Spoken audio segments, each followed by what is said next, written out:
Good afternoon mga kababayan. Nandito po tayo sa Banilad, Cebu City. So bago tayo proceed mga kababayan, magko-comment tayo sa talumpati ni President Bongbong Marcos sa Singapore. Kung naalala niyo, pumunta doon sa galing Indonesia, Brunei, patungo sa Singapore.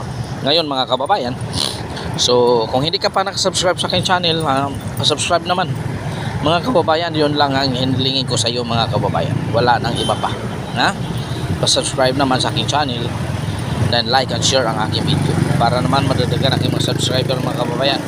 So yun lang siguro masaya na ako mga kababayan kung yun lang ang ibigay mo sa aking regalo, ang pag-subscribe sa aking channel mga kababayan. Maraming salamat. So mga kabayan, napakagandang talumpati ni President Bongbong Marcos. Walang duda talaga.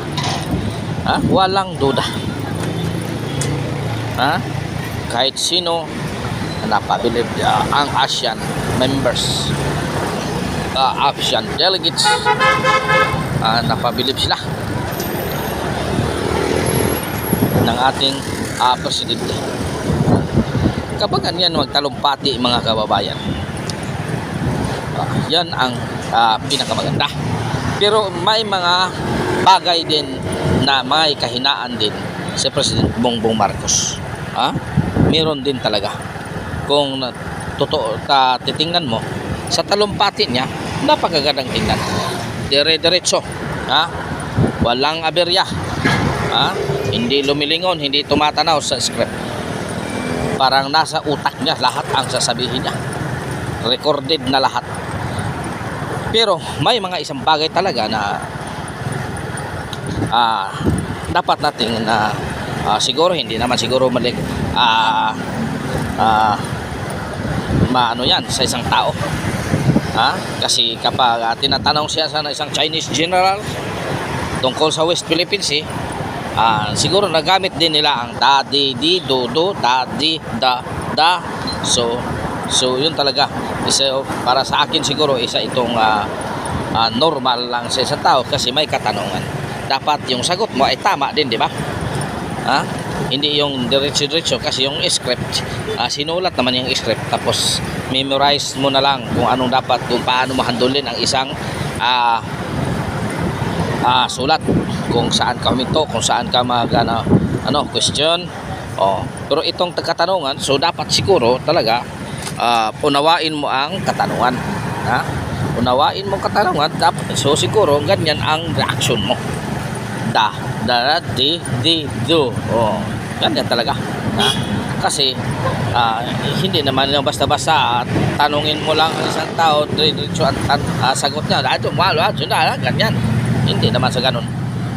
So ganyan so siguro may mga bagay siguro dapat siguro na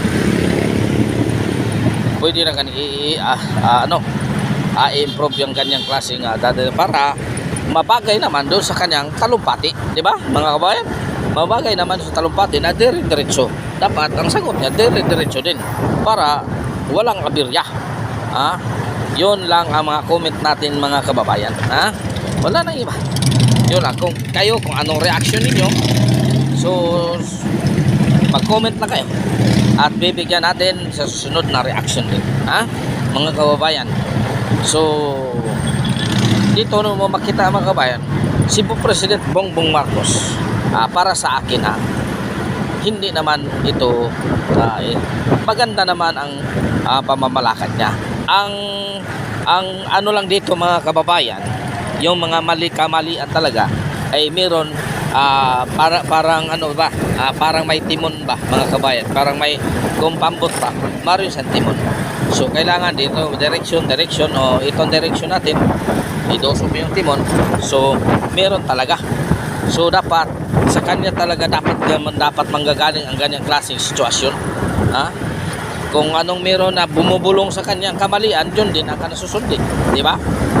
So ganyan talaga, kasi hindi lang siya nakinig ng mga hinain ng tao.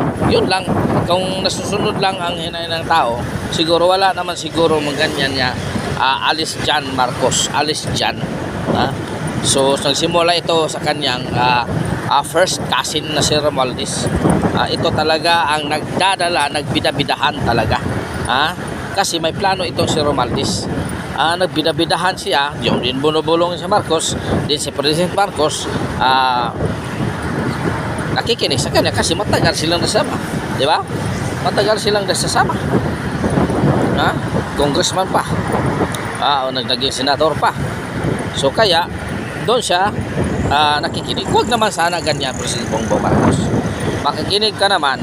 Kung meron mang time makikinig ka sa inyong speaker, makikinig ka naman sa taong bayan kung ano ang sinisigaw. So, pakinggan mo naman ang taong bayan kung ano ang sinisigaw ng taong bayan para naman fair ang iyong pamahala dito sa ating bayan. So maraming salamat mga kabayan. Nandito na po tayo sa Ayala Business Park. So hanggang dito na lang mga kabayan ha. So maraming salamat. God is good all the time. All the time God is good. Pitsing your kaninyong tanan mga kababayan.